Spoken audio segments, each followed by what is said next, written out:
예수 부활하셨네 이란 제목으로 함께 은혜를 나누기 전에 우리 한번 예수님의 부활을 한번 축하했으면 좋겠습니다. 제가 선창하면 여러분은 후창하는데요. 제가 먼저 예수 부활하면 내 부활, 예수님의 부활과 나와 상관이 없는 게 아니죠. 또 예수 승리, 내 승리, 예수 기쁨, 내 기쁨 하실 수 있겠죠. 자, 오른손 들고 한번 합니다. 제가 예수 부활하면 여러분은 내 부활이 되는 거예요. 예수 부활, 예수 기쁨, 예수 승리. 바로 너무 잘하셨어요. 우리나라는 사진 찍을 때마다 화이팅을 해가지고 늘 화이팅을 잘합니다. 자, 예수님의 부활이 나와 무슨 상관이 있을까? 한번 생각을 해보세요. 어떤 분이 물어봐요. 목사님, 예수님이 부활하고 나하고 무슨 상관이 있습니까? 상관이 있습니다. 오늘 영상을 먼저 3분을 보는데요. 우리 부활의 의미를 다시 한번 우리가 좀 되새겼으면 좋겠습니다. 방송실 준비해 주시죠.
됐습니다.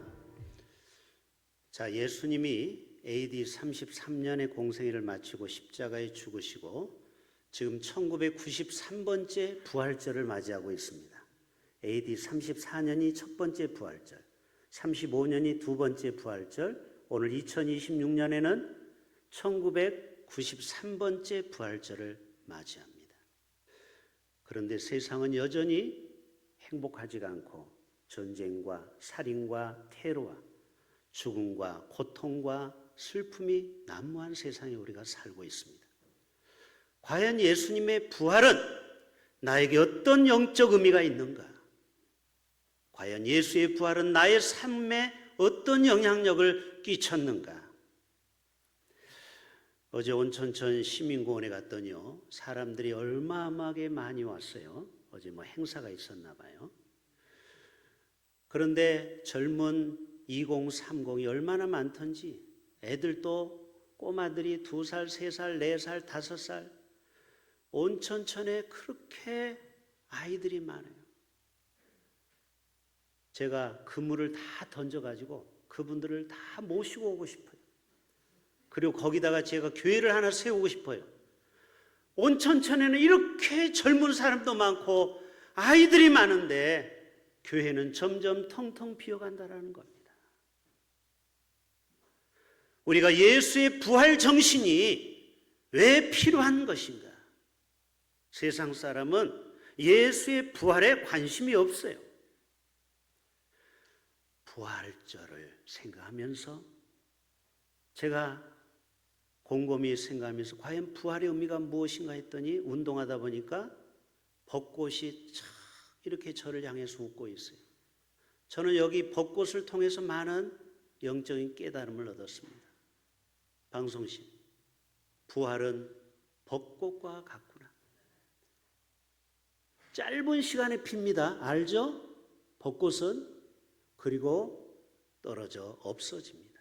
예수님의 삶은 33년의 아주 벚꽃과 같이 짧은 삶을 살다가 그리고 우리를 위하여 부활의 소망을 남기시고 이 땅을 떠나셔서 지금도 영원한 천국에서 우리와 함께 하십니다. 여러분, 부활은 생명의 꽃이라는 거예요. 부활은 소망의 능력이라는 거예요. 여러분 동의하십니까? 벚꽃만 구경하지 말고 벚꽃 속에 숨어있는 부활의 능력을 발견할 수 있기를 바랍니다. 그 다음 사진. 부활은 생명의 싹을 틔운다라는 거예요. 저렇게 딱딱하고 죽어있는 나무 속에서 그 가냘픈 그 생명이 거기에서 움이 터져서 나오고 있어요. 세상 사람이 볼 때는 예수는 맥없이 이 세상을 떠나고 십자가에서 죽었죠. 저항 한마디도 못하고 어린 양처럼. 그러나 예수님의 그 생명은 오늘 또 25억 명의 생명을 오늘 또 낳았다라는 것입니다. 부활은요, 실제적인 사건이에요. 그래서 칼바르트는 부활절 설교는 길게 할 필요가 없다고 했어요. 왜? 예수님 부활했다라는 이 한마디만 우리가 가슴에 새기고 돌아가면 충분하다라는 거예요. 그래서 오늘 호산나 찬양단이 있기 때문에 제가 오늘 길게 말씀을 전할 수가 없어요. 여러분, 예수님이 사흘째 되는 날 이른 새벽에 막달라 마리아와 다른 마리아가 무덤을 향해 갔지만 그 무덤은 반전의 사건이 있어요. 빈 무덤이었다라는 거죠. 방송실 좀 잘 따라오세요. 빈 무덤이었다라는 거예요. 빈 무덤. 지금도 예수님을 우리 안에 가둬놓으려고 하는데요, 예수님은 온 인류를 향하여 온 세상의 부활의 주인공이 되어 주시는 것입니다. 두 가지만 말씀드릴게요. 따라서 합시다. 예수님은 다시 살아나셨습니다. 두 번째, 우리도 부활합니다. 그 두 가지만 기억하시면 돼요. 뭐라고요? 예수님은 아무리 죽이려고 했지만 결국 3일 만에 약속대로 말씀대로 부활하셨고, 그리고 예수님만 부활한 것이 아니고 우리도 장차 이 땅을 떠나게 되면은 흙으로만 가는 것이 아니고, 그리고 먼지 속으로 흩어지는 게 아니고 호련히 우리 몸이 변화되어서 하나님 나라의 신령한 몸으로 부활한다라는 사실입니다. 고린도전서 15장의 말씀 같이 봅니다.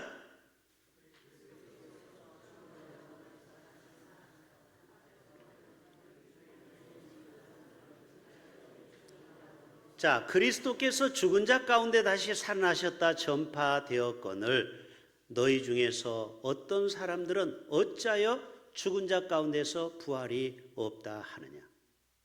그리스도께서 만일 다시 살아나지 못하셨으면 끔찍한 일이 벌어져요. 우리가 전파하는 복음이 다 뻥이요, 우리의 믿음도 다 뻥이라는 거예요. 예수님의 부활이 없다면, 부활 사건이 없었다면, 여러분 다른 종교와 기독교의 큰 차이는, 다른 종교는 교주가 석가모니나 마호멧이 무덤이 있어요. 알라 무덤이. 그런데 기독교는 예수님의 무덤이 있어요, 없어요? 없어요. 왜? 부활하셨기 때문에. 세계 3대 종교인 하나인 기독교가 바로 예수님이 부활하심을 오직 기독교만이 드러내고 있는 것입니다. 작년에 우리 교회에 등록하신 주진영 할아버지가 88세인데 이 자리에 못 오셨죠? 이분이 스텐트 수술을 해가지고 이 심장이 지금 다 써가지고 올해 이제 죽어야 된다라는 거예요. 의사 말이. 여러분 얼마나 인생이 서글프겠습니까? 이 할아버지가 교회도 지금은 안 나와요. 내가 어차피 올해 의사가 죽는다고 했으니까 이제 다 심장 그 활용을 다 끝났다라는 거예요. 여러분 이 땅의 생명은 기계로 의존해서 심장이 뛰어서 그 기계가 다 수명을 다하면은 우리는 갈 수밖에 없는 연약한 존재이죠. 그러나 우리는 죽음 다음 애프터가 있다라는 거예요. 그것이 바로 부활의 사건인 줄로 믿습니다. 여러분이 뷔페 가서 맛있는 거 먹으면은 끝나고 애프터가 있죠? 우리 교회에서도 오늘 식사 후에 커피도 한잔 할 수 있죠? 우리의 삶은 1차적인 삶이 아니고 반드시 애프터가 있다라는, 그것은 부활의 사건인 줄로 믿습니다. 마가복음 8장에서도 예수님은 우리에게 고난당하고 죽을 것을 예언했어요. 그리고 사흘 만에 다시 살아나야 할 것을 저들에게 가르쳤다라는 사실이죠. 여러분 이사야의 말씀도 마찬가지입니다. 이사야의 말씀 띄워주세요. 주의 죽은 살아나고 그들의 시체들은 일어나리이다. 여러분 마지막에 보면 비밀을 고린도전서 15장에 가르쳐줘요. 부활장에서 너희가 지금은 죽어서 흙으로 가고 영락공원에서 화장해서 먼지로 없어지는 것 같지? 아니야. 반드시 그 생명이 부활 때가 되면은 주님이 다시 오실 때 혼인 그 나팔 소리와 함께 저들이 호련히 사람의 모습으로 화하 변화되어서 물이 변화의 포도주가 되는 것처럼, 그리고 주님 앞에 가서 영광스러운 주님 앞에 설 날이 반드시 오게 되어 있다라는 것입니다. 그래서 마태복음을 28장 6절을 다시 한번 볼까요? 마태복음 28장 6절. 그가 여기 계시지 않고, 자 어디 계셔요? 부활하셨잖아요. 바로 하늘에 계시죠. 그가 말씀하시던 대로 살아나셨느니라. 구약의 수많은 예언이 바로 주님이 다시 부활하셨음을 증거하고 있는 것입니다. 고린도전서 15장 17절에도 다시 한번 봅니다. 고린도전서 15장 17절 시작. 그리스도께서 다시 사신 것이 없으면 나의 믿음도 헛되고 너희가 여전히 죄 가운데 있을 것이니라. 바로 우리의 믿음도 부활이 없으면 헛된 것이라는 거예요. 마지막 두 번째, 우리도 부활한다라는 거예요. 자, 믿으신 분만 아멘 해보세요. 여러분도 장차 부활할까요? 믿으셔야 돼요. 자, 여러분에게 오늘 이 계란을 2개씩 나눠줍니다. 여러분 생각해 보세요. 왜 부활절날 계란을 나눠줄까요? 우리는 아무 생각 없이 계란을 먹어요. 계란 2개 먹어서 여러분 목이 맥힐까 봐 야구르트도 줘요. 우리 교회는 얼마나 친절한 교회인지 몰라요. 그런데 이 계란을 주는 이유가 있어요. 바로 이것은 만약에 유정란이면은 여기서 뭐가 나요? 뿅아리가 나는 거예요. 그러니까 생명 부활을 이야기하는 의미로 계란을 주는 거예요. 예수님이 생명을 가지고 우리에게 오셨잖아요. 부활했잖아요. 두 번째로는 무덤에서 돌무덤을 깨고 나오는 거예요. 이 계란도 그냥 먹으면 안 돼요. 깨야 돼. 깨서 이 껍질을 벗겨내야 되는 거예요. 우리의 인생도 부활의 영광으로 차지하기 위해서는 우리가 이 땅에서 깨트릴 것이 많이 있어요. 좀 이따 또 설명을 드릴게요. 그리고 중세시대에는 40일 동안 고난주간에는 고기를 안 먹고 계란을 안 먹었어요. 왜요? 예수님의 고난에 동참하기 위해서. 여러분은 고난 주간에 고기 많이 먹었죠? 회개하시길 바랍니다. 고난 주간에는 고기를 먹으면 안 돼요. 그리고 계란도 먹으면 안 돼요. 그렇기 때문에 부활절날 이제 고난 주간이 끝났기 때문에 먹고 싶은 계란을 드디어 먹는 겁니다. 그래서 부활절날 계란을 나눠주는 것이죠. 예수님이 앞에 옥합을 깨트린 여인 알죠? 여러분, 우리도 아래서 깨어나야 돼요. 따라서 합시다. 우리도 아래서 돌무덤에서 깨어나야 합니다. 아직까지 버리지 못하는 나쁜 습관, 중독이 있습니까? 이거를 깨야 돼요. 그리고 고정관념, 선입관, 틀, 프레임, 이것도 깨야 돼요. 또 어떤 사람은 교만이라는 딱딱한 껍질 속에 있어요. 그러면 아무리 부활절을 맞이해도 우리가 부활을 경험하지 못하는 거예요. 여기서 나와야 돼요. 여러분, 그 딱딱한 그 돌 안에서 나오셔야 돼요. 그래서 알을 깨고 나온다라는 것을 파각이라고 그래요. 깰 파자, 각은 껍질 각자, 껍질을 깨라는 거예요. 이게 파각이에요. 또 파란이라고도 해요. 란은 계란 란자를 써요. 계란을 깨고 나오다, 이게 파란이에요. 한자. 그리고 곤충이 껍질에서 나방이 되기 위해서 나오죠. 이게 탈각이라고 그래요. 탈각. 그리고 탈피는 많이 들어봤죠. 네, 우리의 모습, 옛 모습에서 우리는 탈피해야 돼. 이게 바로 부활 정신인 것입니다. 갱신해야 되고 새롭게 태어나야 돼요. 이게 바로 신생이에요. 요즘 신생, 재생 에너지 많이 얘기하죠. 바로 우리의 삶이 새롭게 거듭나야 돼요. 새롭게 태어나야 돼요. 여러분이 부활절을 1993번째 맞이하는 것으로 끝나면 안 되고 우리 자신이 다 부활에 동참하실 수 있기를 바랍니다. 여러분, 이사야 26장에도 말씀하고 있어요. 시작. 여러분, 이사야는 BC 600년 전, 700년 전 선지자예요. 벌써 예수님이 오시기 전에 600년, 700년 전에 벌써 예수의 부활을 예언하고 있다니까요. 주의 죽은 자들은 살아나고 그들의 시체들은 일어나고 티끌에 누운 자들은 너희가 깨어 노래하라. 그리고 다니엘서에도 말씀하고 있죠. 다니엘서 12장에 땅의 티끌 가운데 자는 자 중에 많은 사람이 깨어나 영생을 받는 자도 있겠고. 자, 우리는 부끄러운 구원을 받으면 안 되겠죠. 영광의 빛난 면류관을 써야 되는데 가끔 수치를 당하고 부끄러움을 당할 자도 있대요. 아주 커트라인에 걸려서 휴거되는 사람이 있다는 거, 60점에 간신히 합격된 사람, 그런 사람이 되면 안 되겠죠. 요한복음 5장에 이렇게 마무리하고 있습니다. 요한복음 5장에 이를 기이 여기지 말라, 놀랍게 여기지 말라, 이거죠. 무덤 속에 있는 자가 다 그의 음성을 들을 때가 온대요. 선한 일을 행한 자는 무슨 부활로? 생명의 부활로. 악한 일을 행한 자는 심판의 부활로. 여러분, 우리가 이 땅에서 선을 많이 행할 수 있기를 바랍니다.